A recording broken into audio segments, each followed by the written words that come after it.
Assalamualaikum warahmatullahi wabarakatuh. Waalaikumsalam warahmatullahi wabarakatuh. Alhamdulillahirabbil alamin wa bihi nasta'in wa ala umuri dunya waddin. Wassalatu wassalamu ala asyrofil anbiya'i wal mursalin sayyidina wa maulana Muhammadin wa ala alihi wa sahbihi ajma'in. Yang berhormat Ibu Kepala Sekolah SDN 2 Kemiri, yang saya menghormati Bapak Jidarik Fonda Bumarantai SPP sebagai guru penggerak, serta Bapak Ibu hadirin yang kami hormati. Pertama, marilah kita panjatkan puji syukur kehadirat Allah Subhanahu wa taala yang telah memberi kita rahmat, hidayah serta inayahnya sehingga kita dapat berkumpul yang insya Allah di tempat yang berkah ini. Kedua, salawat serta salam tetap tercurah dilimpahkan kepada junjungan kita Nabi Agung Nabi besar Muhammad Shallallahu Alaihi Wasallam yang telah membawa kita dari zaman jahiliyah menuju zaman yang terang benderang, yakni Adinul Islam wal Iman wal Ihsan. Saya sebagai pembawa acara akan membacakan susunan acara pada siang hari ini.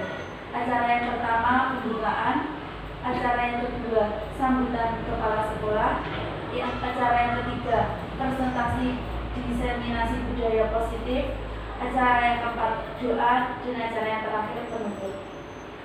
Marilah kita buka acara pada siang hari ini dengan bacaan penutupan ala dunia wa ala kulli niyatin sholihah al-fatihah.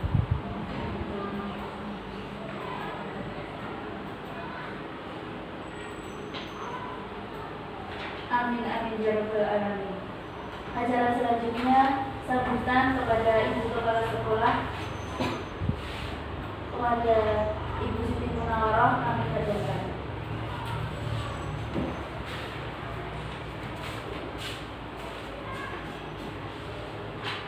Bismillahirrahmanirrahim. Assalamualaikum warahmatullahi wabarakatuh. Waalaikumsalam.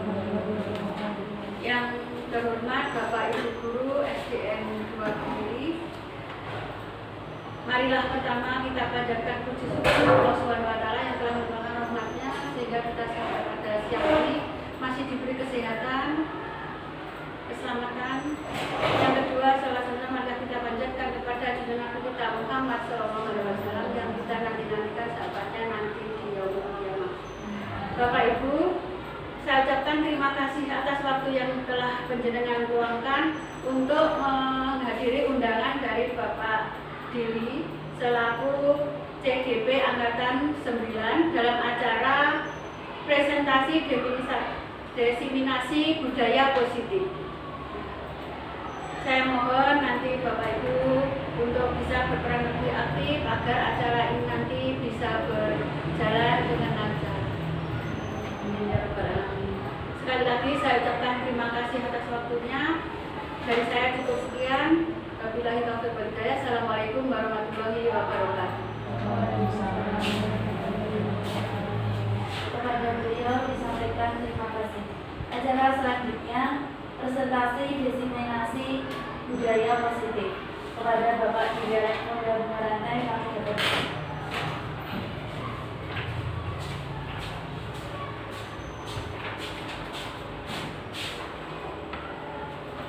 Sebelumnya, Assalamualaikum warahmatullahi wabarakatuh.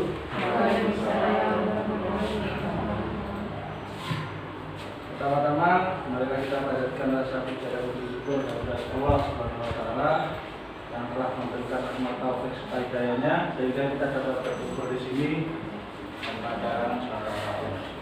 Kedua kalinya sholawat serta salam kita berikan kepada junjungan kita Nabi Agung Muhammad Shallallahu Alaihi Wasallam yang telah memberikan yang membawa kita dari zaman jahiliyah menuju zaman Islamiyah seperti yang kita alami saat ini. Di sini saya akan menyampaikan hasil presentasi tugas, yaitu tentang penerapan budaya positif di sekolah. Sebelumnya mungkin sebelum kita mulai, ini ada sedikit breaking untuk Bapak Ibu yang mungkin bisa menyelesaikan. Di sini saya mempunyai 9 titik. Coba Bapak Ibu hubungkan hanya dengan menggunakan 4 garis saja.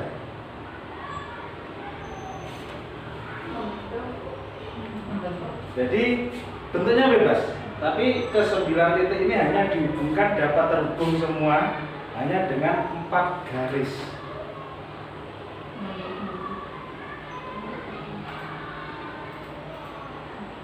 Mungkin ada yang bisa ya, jadi ini dibuat hanya menggunakan 4 garis saja. Mulailah.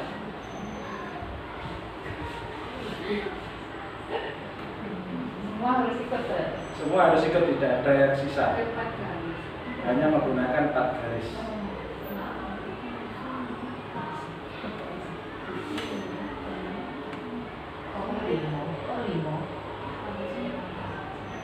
Coba misal ya. Coba huruf M kecil. M kecil. Apa W terbalik? Apa B? B. Berarti ini garis ke bawah. Ya. Ke M kecil, M kecil. M kecil. Iya. M kecil loh ya. 1, 2, 3, 4, 5. Setting. Sorry, B. B. Berarti ini ke bawah. Ya, ada saya bawah naik. Naik atas, ini ke sini kiri lagi. 1, 2, Nggak boleh 3, setting. 4, 5. Hanya 4 garis.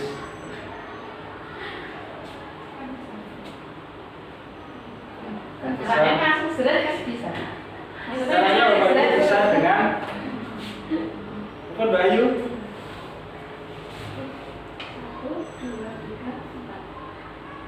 Dari sini dipotong, yang tengah tadi putus. Terhubung, 4 garis terhubung. Pertama, ini kita luruskan. Lurus. Oke, sampai tembus. Ditarik ke bawah. Tarik lagi ke atas. Bawah.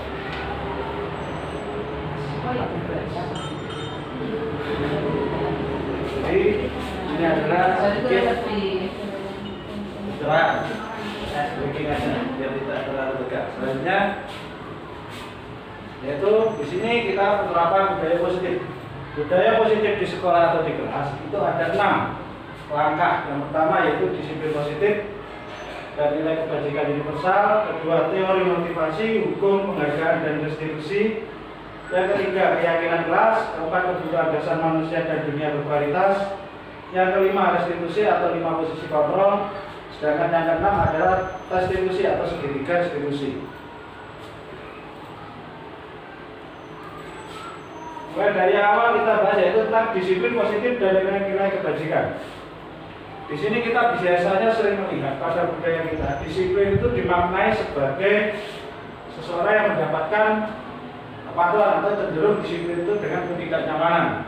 Tapi di sini disiplin itu juga sering dihubungkan dengan hukuman. Padahal disiplin positif itu tidak harus memberi hukuman. Makanya jadi salah satu alternatif yang perlu untuk tidak digunakan sama sekali hukuman itu sebenarnya untuk disiplin positif. Jadi di sini disiplin apa itu namanya disiplin positif kita menyesuaikan dengan kata merdeka menurut Ki Hajar Dewantara. Jadi merdeka itu artinya tidak hanya terlepas dari perintah, akan tetapi juga cakap buat memerintah diri sendiri.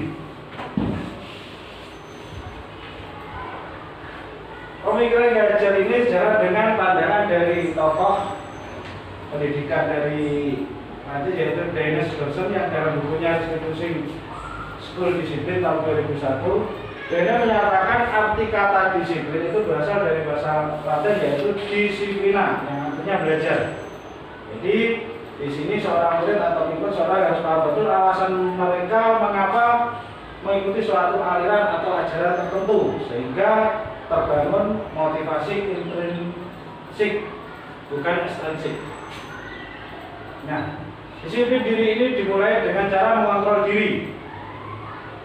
Nah, bagaimana caranya? Yaitu memilih tindakan yang mengacu pada nilai-nilai yang kita hargai. Tujuannya adalah menciptakan anak yang memiliki disiplin diri sehingga mereka bisa berperilaku dengan mengacu nilai-nilai kebajikan universal.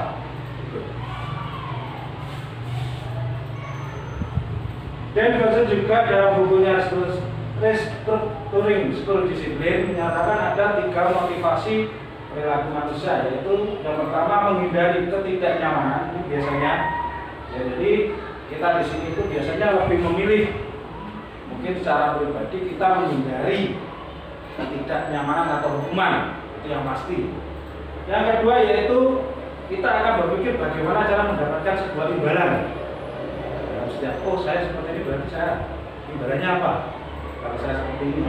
Yang ketiga yaitu menjadi orang yang mereka inginkan atau menghargai diri sendiri dengan nilai-nilai yang mereka percaya. Tujuan dari disiplin yaitu menanamkan motivasi pada murid-murid untuk menjadi orang yang mereka inginkan dan menghargai diri sendiri dengan nilai-nilai yang mereka percaya. Jadi tujuannya itu menanamkan motivasi itu. Motivasi juga tidak akan terpengaruh pada adanya hukuman atau hadiah. Jadi mereka akan berperilaku berlandaskan kebajikan karena mereka ingin menjadi orang yang menjunjung tinggi nilai yang mereka hargai. Selanjutnya, yaitu di sini saya jelaskan yaitu tentang hukuman dan penghargaan. Hukuman ini biasanya bersifat tidak terencana atau tiba-tiba. Anak tidak tahu apa yang terjadi dan tidak dilibatkan. Jadi biasanya anak itu berbuat sesuatu. Mungkin di sini saya sendiri juga sering mengalami. Jadi saat anak melakukan kesalahan, kita tidak melihat dulu apa sisi yang dia lakukan, kenapa dia berbuat kesalahan. Biasanya kita langsung memberikan hukuman. Ini juga terjadi pada saya di murid di kelas biasanya. Nah, di sini kita belajar bersama-sama. Jadi pada saat anak melakukan sesuatu, ya hukuman, jadi kita lihat dulu apakah hukuman itu bisa menyakiti secara fisik atau psikis. Kita lihat yang pertama. Menurut Alif Kohn, pada Benrema tahun 1993, pada saat wawancara SD Annual Conference tahun 1995, mengungkapkan bahwa penghargaan ataupun hukuman adalah cara mengontrol perilaku seseorang yang menghancurkan potensi untuk pembelajaran sesungguhnya. Jadi padahal kalau kita melihat, saya sendiri juga baru mempelajari ini, jadi hukuman atau penghargaan itu sebenarnya adalah justru akan menghancurkan potensi pembelajaran seseorang. Jadi di sini biasanya pada saat anak mengalami kenaikan kelas mendapat nilai terbaik, kita berikan penghargaan. Anak dia akan berpikir seperti ini, oh saya harus bisa berbaik lagi. Saya tidak peduli teman saya bagaimana. Seperti itu. Akhirnya dia akan timbul rasa individualisme pada saat mendapatkan penghargaan atau pada saat mendapatkan hukuman. Nah, di sini kita melakukan restitusi, melihat dari cara-cara mulai dari hukuman, penghargaan, kita melakukan restitusi yaitu menciptakan kondisi bagi murid untuk memperbaiki kesalahan mereka sehingga mereka bisa kembali pada kelompok mereka dengan karakter yang lebih kuat. Jadi restitusi itu merupakan proses kolaboratif yang mengajarkan murid untuk mencari solusi masalah mereka dan membantu murid berpikir tentang orang seperti apa yang mereka inginkan. Jadi seperti ini, bagi contoh, anak berbuat salah. Apa tuh yang kamu lakukan? Kenapa kamu berbuat salah seperti itu? Kita gali dulu potensi. Dia melakukan itu kenapa? Seperti itu. Selanjutnya, restitusi membantu murid menjadi lebih memiliki tujuan, disiplin positif, dan membuktikan dirinya untuk setelah berbuat salah. Penekannya bukanlah pada bagaimana perilaku untuk menyenangkan orang lain atau menghindari ketidaknyamanan, namun tujuannya adalah menjadi orang yang menghargai nilai-nilai kebajikan yang mereka percaya. Itu tujuannya, tujuan dari restitusi. Ciri-ciri restitusi yang pertama yaitu bukan menebus kesalahan, namun belajar dari kesalahan. Itu yang pertama. Yang kedua, memperbaiki hubungan. Jadi memperbaiki hubungan, mungkin pada saat, pada contoh saya menghukum di kelas, itu bagaimana memperbaiki hubungan dengan murid agar murid itu tidak takut lagi kepada saya. Begitu. Yang ketiga yaitu restitusi tawaran atau bukan paksaan, yang keempat menuntun. Ya, menuntun untuk melihat ke dalam diri. Selanjutnya mencari kebutuhan dasar yang mendasari tindakan, yaitu Yang selanjutnya adalah restitusi diri adalah cara yang paling baik, fokus pada karakter, menguatkan, fokus pada solusi, dan mengembalikan murid yang berbuat salah pada kelompoknya. Itulah namanya. Selanjutnya kita mempelajari tentang keyakinan kelas. Nilai-nilai keselamatan dan kesehatan. Jadi keyakinan ini adalah nilai kebijakan universal yang disepakati secara tersirat dan tersurat, lepas dari latar belakang, suku, negara, bahasa ataupun agama. Jadi di sini kita membuat keyakinan kelas. Dalam arti keyakinan kelas kita bisa menggunakan kertas, kita tempelkan pada kertas plano, sehingga anak-anak itu nanti akan melihat apa yang saya lakukan, apa yang saya langgar. Saya sudah membuat keyakinan seperti ini. Seperti itu. Selanjutnya, seorang akan lebih tergerak dan bersemangat untuk menjalankan keyakinan daripada hanya sekedar mengikuti serangkaian peraturan tertulis tanpa makna. Mereka perlu mendengarkan dan memahami arti sesungguhnya tentang peraturan yang diberikan dan nilai kebajikan di balik peraturan tersebut. Yaitu membentukkan keyakinan sekolah dan keyakinan kelas. Keyakinan kelas bersifat lebih abstrak daripada peraturan, jadi lebih terinci dan konkret. Jadi keyakinan kelas itu berupa pernyataan-pernyataan universal. Contoh, anak disuruh membuat, menulis sendiri. Keyakinan kelas yang dia buat itu apa? Contoh, tidak boleh rame. Saya di kelas tidak boleh rame, tidak boleh mencontek. Jadi pada saat anak melakukan kesalahan, dia akan melihat. Jadi apa yang dituliskan di kertas plano tersebut.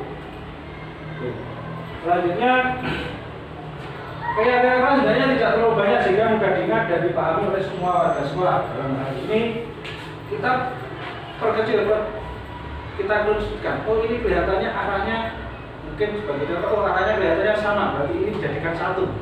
Seperti itu. Ya. Terus selanjutnya warga sekolah sebenarnya ikut berkontribusi dalam pembuatan keyakinan kelas lewat kegiatan curah pendapat. Yang keyakinan kelas itu bukan gurunya, tapi anak-anak yang melakukan. Jadi dia yang menulis, saat dia akan melakukan pelanggaran, dia sendiri akan mengingat, oh saya pernah menulis seperti ini. Prosedur pembentukan keyakinan kelas. Yang pertama yaitu mempersilahkan warga sekolah atau murid di sekolah kelas untuk bercurah pendapat tentang peraturan yang perlu disepakati. Yang kedua, mencatat semua masukan-masukan pada murid ataupun pada sekolah di papan tulis atau kertas besar, di mana semua anggota kelas bisa melihat hasil curah pendapat. Yang ketiga yaitu keyakinan kelas dibuat sesuai prosedur pembentukan keyakinan. Gantilah kalimat dari bentuk negatif menjadi positif. Jadi kalau di situ ada anak menulis jangan berlari di kelas, kita ganti berjalan di kelas atau di koridor. Jadi hal-hal negatif yang mungkin ditulis, mungkin anak menulis bisa izin ke belakang, mungkin ditulis lagi lebih positif. Ada waktu.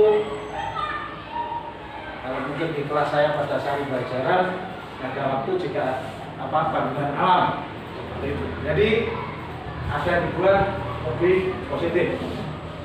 Yang keempat yaitu daftar yang sudah ditulis itu dicatat. Jadi dan menemukan nilai kebajikan. Jadi anak-anak itu akan dilihat, oh yang dicatat itu apa? Kita temukan nilai kebajikannya. Ya, seperti itu.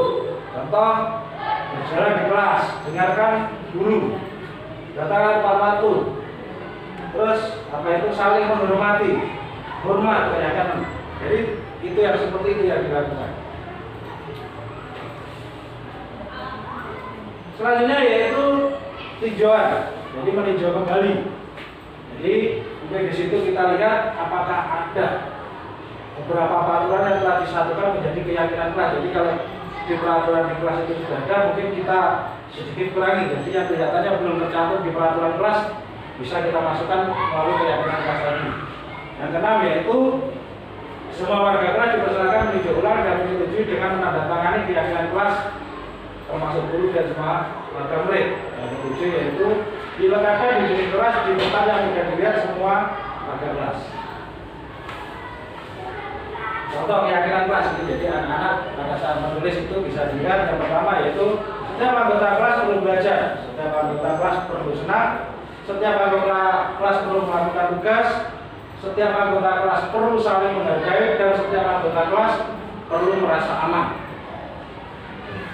Contoh keyakinan kelas yaitu selalu bersikap positif, senantiasa menjadi diri yang terbaik, percaya dan menghormati orang lain serta barang miliknya, berkomitmen terhadap setiap tugas dan senantiasa membantu. Selanjutnya yaitu kebutuhan dasar manusia. Kebutuhan dasar manusia atau anak itu ada 5. Yang pertama yaitu penguasaan, yang kedua kasih sayang dan rasa diterima, yang ketiga kesenangan, keempat kebebasan, dan yang kelima bertahan hidup. Itu adalah kebutuhan manusia. Selanjutnya yang pertama yaitu kebutuhan bertahan hidup atau survival. Jadi kebutuhan ini bersifat fisiologis untuk bertahan hidup. Contohnya kesehatan, rumah, dan makanan. Ataupun kebutuhan biologis yang sebagai proses reproduksi termasuk kebutuhan untuk tetap bertahan hidup. Selanjutnya yaitu kasih sayang dan rasa diterima. Kebutuhan untuk disayangi dan diterima meliputi kebutuhan akan hubungan dan koneksi sosial, kebutuhan untuk memberi dan menerima kasih sayang, kebutuhan untuk merasa menjadi bagian dari suatu kelompok, dan juga kebutuhan keinginan untuk tetap terhubung dengan orang lain seperti teman, keluarga, pasangan, teman kerja, binatang peliharaan, ataupun kelompok di mana kita tergabung. Selanjutnya yaitu penguasaan. Yang ketiga yaitu penguasaan atau kebutuhan pengakuan. Kebutuhan ini berhubungan dengan kekuatan untuk mencapai sesuatu, menjadi kompeten, menjadi terampil, diakui atas prestasi dan keterampilan, didengarkan dan memiliki rasa harga diri. Jadi kebutuhan ini bisa membuat perbedaan, juga bisa membuat pencapaian kompeten dan yang lain. Selanjutnya kebebasan. Kebutuhan untuk bebas adalah kebutuhan akan kemandirian, otonomi, memiliki pilihan dan mampu mengendalikan arah hidup seseorang.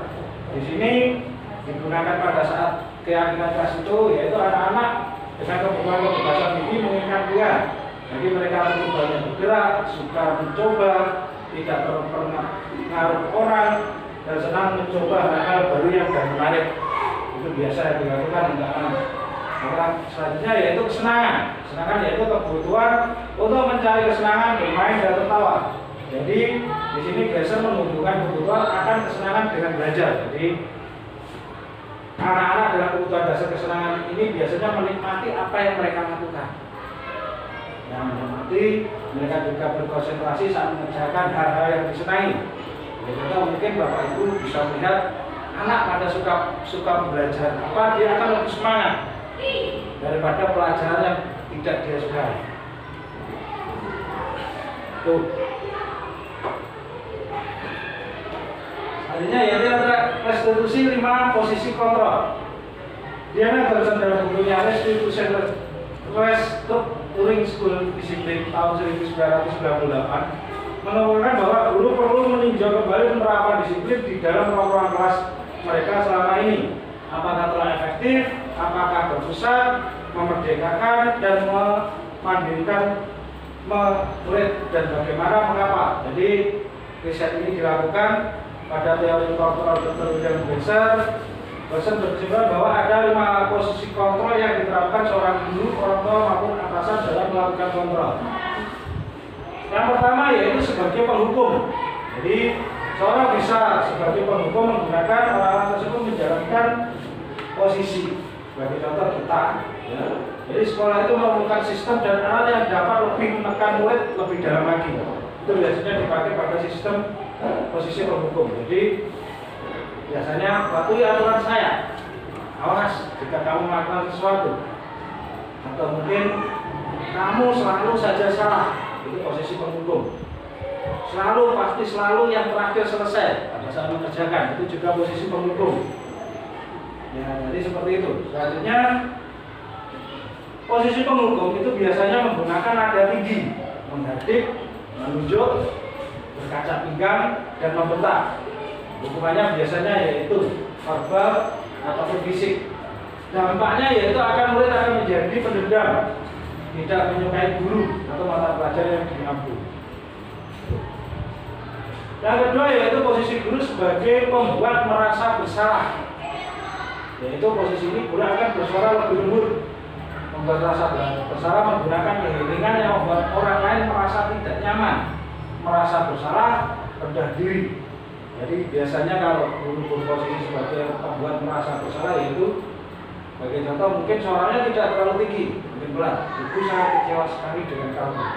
Ya, pertama. Atau mungkin berapa kali Bapak harus memberi tahu kamu ya. Bagaimana coba kalau orang tua kamu tahu kamu berbuat begini? Seperti itu. Jadi posisi ini memiliki penilaian tentang diri mereka. Jadi murid itu akan merasa tidak berharga dan telah mengecewakan orang-orang yang disayangi. Itu posisi merasa bersalah. Selanjutnya yaitu guru sebagai posisi teman. Ya, posisi teman. Jadi guru ini tidak akan menyakiti murid, namun tetap berupaya mengontrol murid melalui persuasi. Jadi posisi teman ini guru bisa sebagai teman yang negatif ataupun positif. Positif di sini berupa hubungan baik yang terjalin antara guru dan murid. Guru di posisi teman menggunakan hubungan baik, humor untuk mengaruhi seseorang. Biasanya akan berkata, ayo bantulah demi Bapak ya. Atau mungkin ayo ingat tidak bantuan Pak Rama ini. Itu posisi teman. Ya sudah, kali ini tidak apa-apa, nanti ibu bantu bereskan. Itu adalah posisi guru sebagai posisi teman. Sedangkan hal negatif dari posisi teman adalah biasanya guru akan berkata, saya pikir Bapak atau Ibu teman saya. Itu biasanya dipikirkan murid. Hal negatifnya. Atau mungkin, jadi biasanya sebagai contoh, ibaratkan saya memberikan tugas. Pada saat anak nggak mampu, saya berposisi sebagai posisi teman, saya tidak bisa membantu, murid akan berpikir. Ya, jadi murid itu akan berpikir merasa kecewa. Biasanya Pak Dewi selalu bagus, sekarang kok tidak, sekarang kok dibiarkan seperti itu. Itu jika hal negatif pada saat guru berada di posisi sebagai teman. Selanjutnya, pada posisi teman itu guru akan lebih ramah, cenderung bersendang gurau untuk menghangatkan suasana. Dampaknya dari posisi teman, yaitu anak ketergantungan, tidak mandiri dan berlaku baik hanya pada orang tertentu saja. Itu yang dilakukan pada saat guru sebagai posisi teman. Selanjutnya guru sebagai posisi pemantau.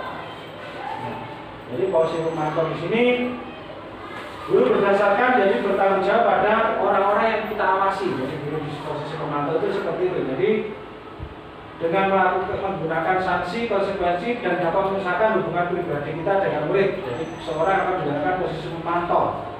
Bagi contoh pada saat guru sebagai posisi memantau, peraturannya apa? Nah, dikatakan pada murid seperti itu biasanya. Apa yang telah kamu lakukan? Sanksi atau konsekuensinya apa? Pada guru pada sebagai posisi memantau. Jadi Pak guru yang mempunyai biasanya sebagai posisi pemantau itu dia akan mengandalkan perhitungan yang pertama, catatan, data yang dapat digunakan sebagai bukti atau perilaku seseorang. Biasanya di sini dia akan membuat sebuah stiker atau menyusun catatan atau mungkin daftar cek. Ya, jadi contoh seperti ini. Di data Bapak kemarin kamu sudah tidak membuat PR. Sekarang kok tidak membuat PR lagi? Konsekuensinya apa? Seperti itu. Itu biasanya guru sebagai posisi pemantau. Nah, pada posisi pemantau itu, guru itu biasanya akan lebih bersuara datar, tidak emosional, tidak bersenda gurau, dan tidak menggunakan nada tinggi. Dia biasanya lebih tenang. Guru mengarahkan murid berdasarkan peraturan dan konsekuensi. Dampak yang terjadi yaitu pada murid tidak sepenuhnya mandiri, murid akan sepenuhnya tidak mengalami nilai kebajikan yang dituju. Itu gambarnya, gambar negatifnya dari posisi pemantau. Dan yang terakhir yaitu posisi manajer. Di sini guru sebagai posisi manajer. Jadi posisi manajer adalah posisi guru di mana berbuat sesuatu bersama dengan murid, mempersilahkan murid mempertanggungjawabkan perilakunya, mendukung murid agar dapat menemukan solusi atas permasalahannya sendiri. Ini posisi manajer. Jadi posisi seorang manajer itu memiliki keterampilan di posisi teman maupun pemantau ataupun di posisi yang lain. Jadi bisa dilakukan. Jadi di sini di posisi manajer ini guru lebih menginginkan murid menjadi manusia yang merdeka, manusia yang mandiri dan bertanggung jawab, dan juga perlu mengacu pada restitusi yang menjadikan guru itu sebagai seorang manajer bagi dirinya sendiri. Jadi di posisi manajer itu guru mengajak murid untuk menganalisis kebutuhan dirinya maupun kebutuhan orang lain. Di sini ada penekanan bukan pada kemampuan membuat konsekuensi, namun pada berkolaborasi dengan murid bagaimana memperbaiki kesalahan yang ada. Itu yang dilakukan pada posisi manajer. Posisi manajer yang biasanya dipakai untuk di kurikulum merdeka. Diharapkan guru itu berada di posisi manajer di kurikulum merdeka itu karena mempunyai keunggulan. Yang pertama, posisi manajer itu adalah posisi kontrol yang disarankan untuk membimbing murid. Yang kedua, suara guru itu netral, tidak emosional, tidak terlalu ramah, dan bernada tinggi. Selanjutnya, guru mengajukan pertanyaan-pertanyaan yang bermakna dan membimbing murid memecahkan masalahnya secara pribadi. Itu ya, harapkan pada kurikulum merdeka. Nah, kita bahas yaitu selanjutnya restitusi segitiga. Dian Gosen pada bukunya Restitution dan Touring School Discipline pada 2001 telah merancang sebuah tahapan untuk memudahkan para guru dan orang tua dalam melakukan proses untuk menyiapkan anaknya untuk melakukan restitusi bernama segitiga restitusi atau biasa disebut restitution triangle. Nah, proses tahapan ketiga tahapan tersebut didasarkan pada prinsip yang pertama yaitu langkah-langkahnya. Langkah-langkah pada segitiga restitusi yaitu menstabilkan identitas. Yang kedua, validasi tindakan yang salah. Sedangkan yang ketiga yaitu menanyakan keyakinan. Nah, teori kontrolnya yaitu kita semua akan melakukan hal yang terbaik yang bisa kita lakukan. Jadi biasanya dilakukan seperti itu. Yang kedua yaitu semua perilaku memiliki alasan. Dan yang ketiga yaitu kita semua memiliki motivasi internal. Nah, di sini ada contoh segitiga restitusi. Jadi di sini kita bisa melihat dari keyakinan telah yang disepakati, kamu ingin menjadi seperti apa, terus kamu bukan satu-satunya yang pernah melakukan ini pada saat anak melakukan kesalahan. Setiap orang pernah melakukan kesalahan. Adakah cara yang lebih efektif untuk mendapatkan apa yang kamu butuhkan? Seperti itu. Kamu tentu punya alasan mengapa kamu melakukan itu. Jadi di sini ada validasi tindakan yang salah, menanyakan keyakinan dan menstabilkan identitas. Nah, kita bahas yang pertama yaitu menstabilkan identitas. Bagian dasar dari segitiga restitusi bertujuan untuk mengubah identitas anak dari orang yang gagal karena melakukan kesalahan menjadi orang yang sukses. Jadi anak di sini saat anak melanggar peraturan karena sedang mencari perhatian, anak tersebut sedang mengalami kegagalan. Dia mencoba memenuhi kebutuhan dasarnya, ya. Dan namun terjadi benturan sehingga pada saat dia ingin memenuhi kebutuhan dasar kita mengkritik. Nah, pada saat kita mengkritik anak tersebut, anak akan merasa menjadi anak yang gagal. Di situ. Disinilah kita harus menstabilkan identitas. Ya. Menstabilkan identitas itu bagaimana? Yang pertama, kita bisa mengatakan pada anak, berbuat salah itu tidak apa-apa. Atau mungkin tidak ada manusia yang sempurna. Itu bisa kita katakan pada anak. Atau mungkin saya juga pernah melakukan kesalahan seperti itu. Kita bisa menyelesaikan masalah ini. Atau bapak ibu tidak tertarik mencari siapa yang salah, tapi bapak atau ibu ingin mencari solusi dari permasalahan ini. Itu. Jadi kita untuk menstabilkan identitas itu tadi. Kamu berhak merasa begitu. Apakah kamu sedang menjadi teman yang baik buat dirimu sendiri? Itu biasanya kita katakan. Jadi yang kedua yaitu validasi tindakan yang salah. Jadi setiap tindakan itu dilakukan dengan satu tujuan yaitu memenuhi kebutuhan dasar. Dan kebutuhan dasar yang apa tadi? Jadi memenuhi kebutuhan dasar mendasari apa tindak kita dan menemukan cara-cara yang paling efektif untuk memenuhi kebutuhan tersebut. Jadi mungkin di sini kita terutama Bapak Ibu kita saat ini juga asing mendengar kata-kata seperti yang kita lakukan kita luangkan pada murid yang pertama, padahal kamu bisa melakukan yang lebih buruk dari ini ya. Pada saat anak melakukan kesalahan, tapi kita berusaha untuk melakukan itu. Jadi kamu sebenarnya bisa melakukan lebih buruk, tapi kamu seperti ini, berbuat seperti ini. Yang kedua, kamu pasti punya alasan mengapa kamu melakukan hal itu. Atau mungkin kita berkata lagi, kamu patut bangga pada diri sendiri karena kamu telah melindungi sesuatu yang penting buatmu. Atau mungkin kamu boleh mempertahankan sikap itu, tapi kamu harus menambahkan sikap yang baru. Nah, biasanya guru menyuruh anak untuk menghentikan sikap yang tidak baik, tapi di sini menyatakan bahwa itu tidak akan maju.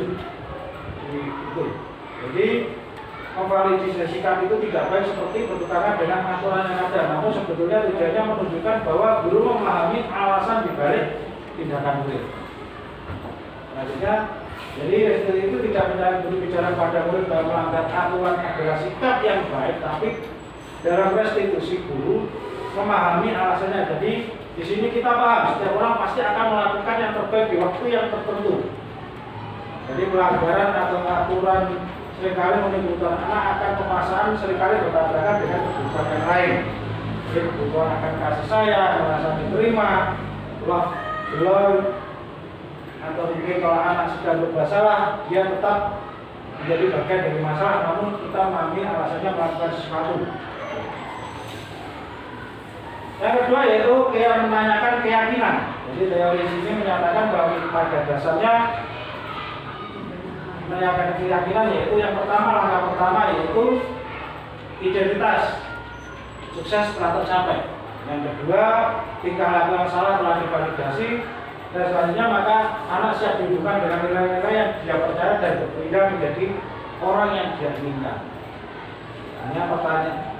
Jadi untuk keyakinan anak atau keyakinan kelas itu biasanya kita pertanyaan-pertanyaan itu yaitu apa yang kita percaya sebagai kelas atau keluarga, apa nilai umum yang telah kita sepakati, apa bayang tentang kelas yang ideal, kamu mau jadi orang seperti apa, seperti itu.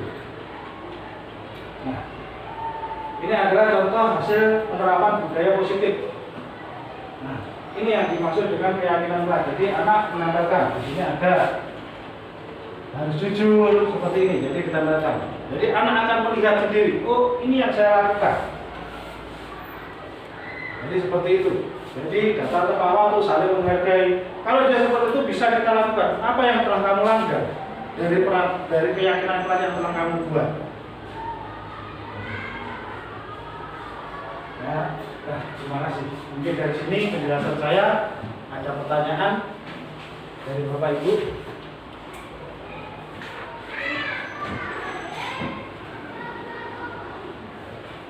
Ya, Bu Ayu. Mengenai reward untuk anak tadi, apakah sistem reward itu bisa membuat anak-anak menjadi disiplin, dan apakah sistem reward ini juga efektif? Jika tidak efektif, lalu bagaimana dengan banyak memuji anak? Apakah itu bisa berhasil? Mohon izin, Pak.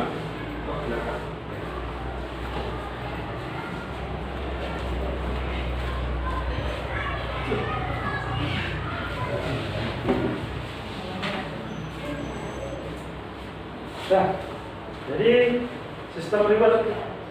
Jadi terima kasih Bu Ayu atas pertanyaannya.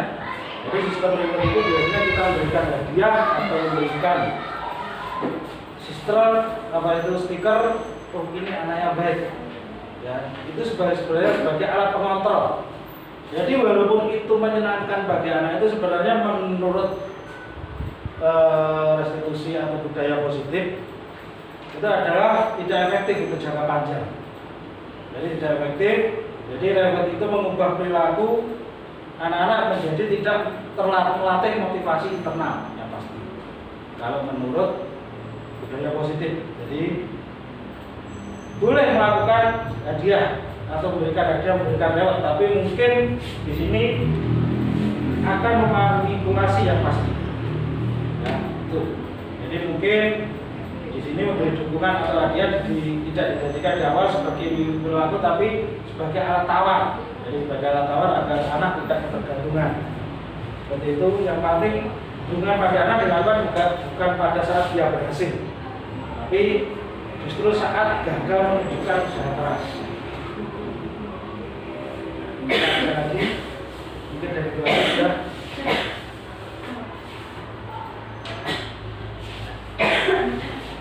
Selanjutnya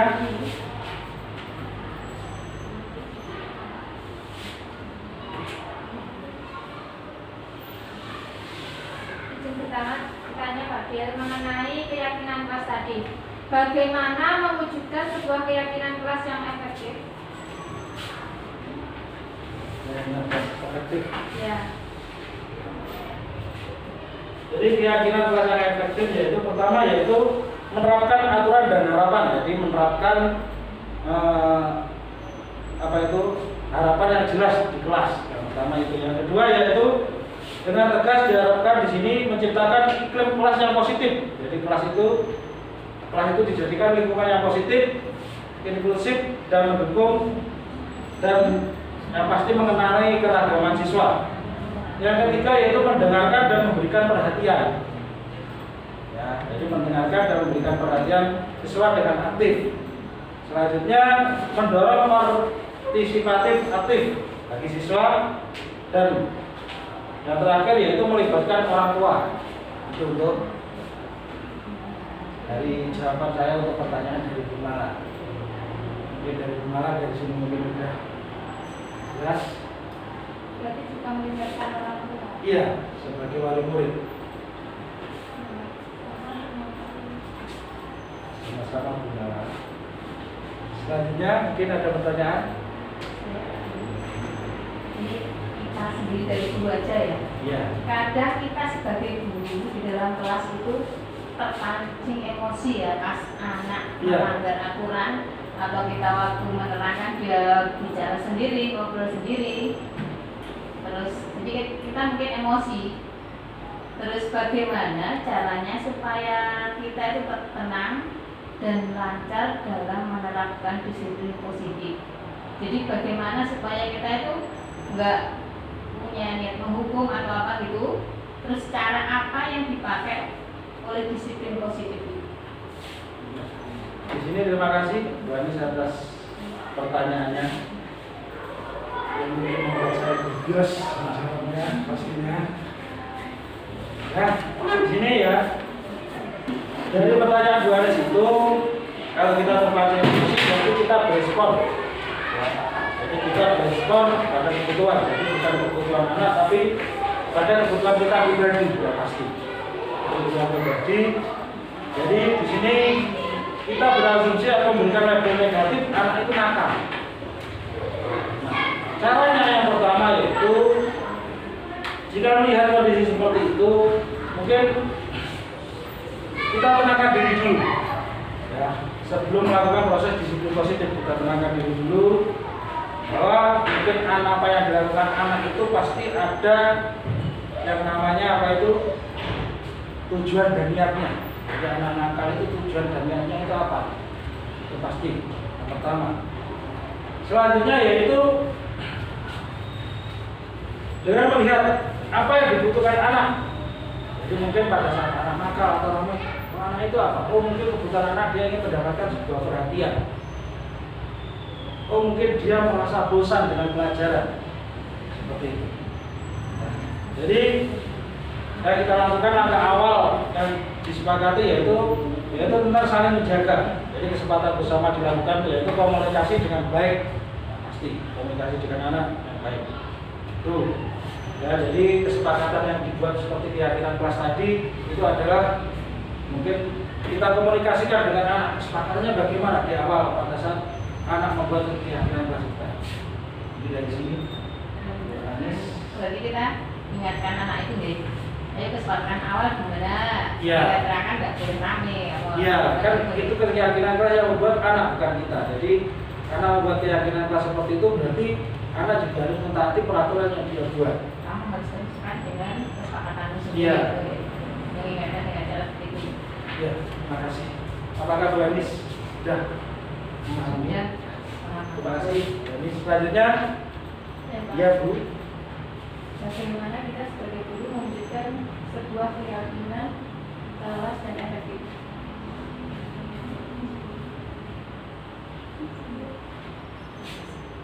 Ya. Saya masih bingung dalam tahapan menstabilkan identitas. Coba bisa lebih dijelaskan lagi dalam tahapan menstabilkan identitas.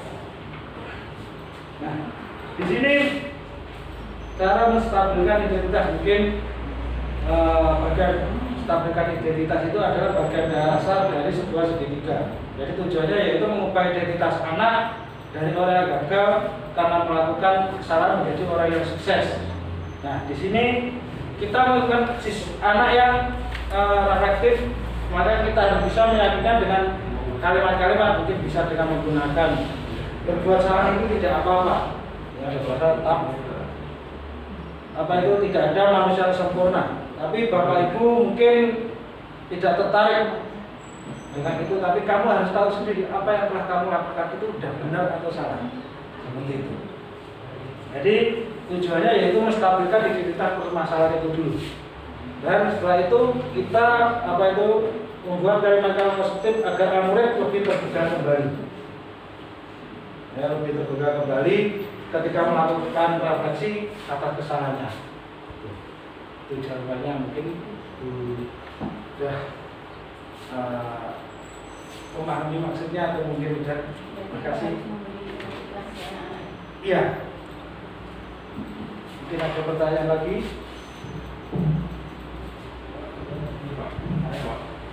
Ya, Pak Wim. Misal gini Pak, misal saya ada kasus di kelas saya seperti ini. Pagi ini anak-anak sudah berdatangan, kecuali Rafa yang belum kelihatan batang hidungnya. Begitu pelajaran akan dimulai, Rafa yang datang dengan kondisi yang berantakan.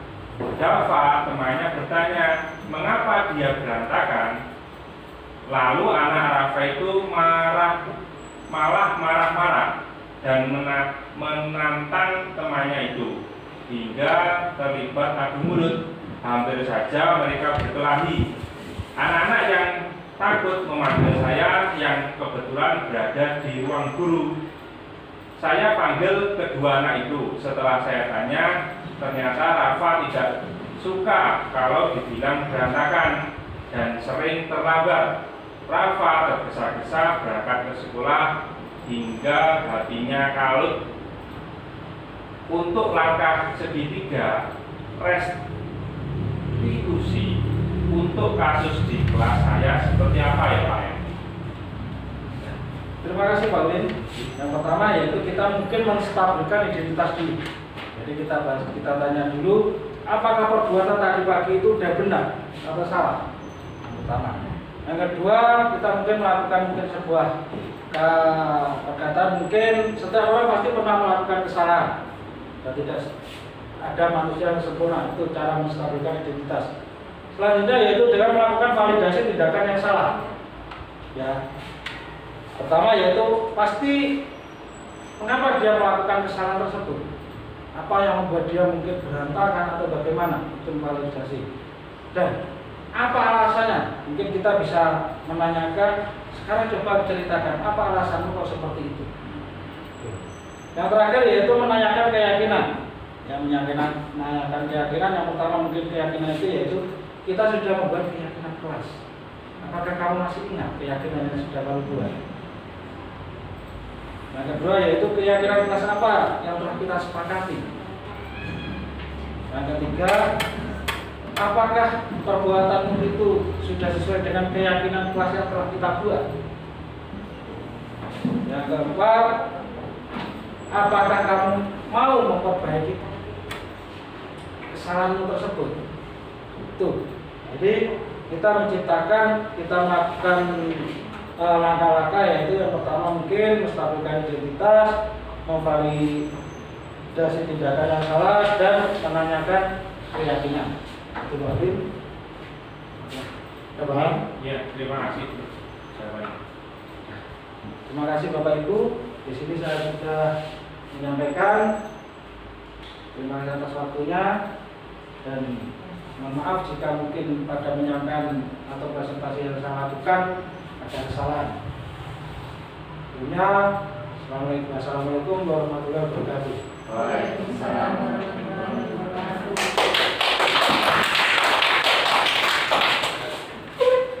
Kepada beliau disampaikan terima kasih. Acara selanjutnya doa kepada Bapak Ulin kami aturkan. Terima kasih atas waktunya Bapak Ibu untuk menutup kegiatan pada siang hari ini. Mari kita berdoa bersama. Al-Fatihah.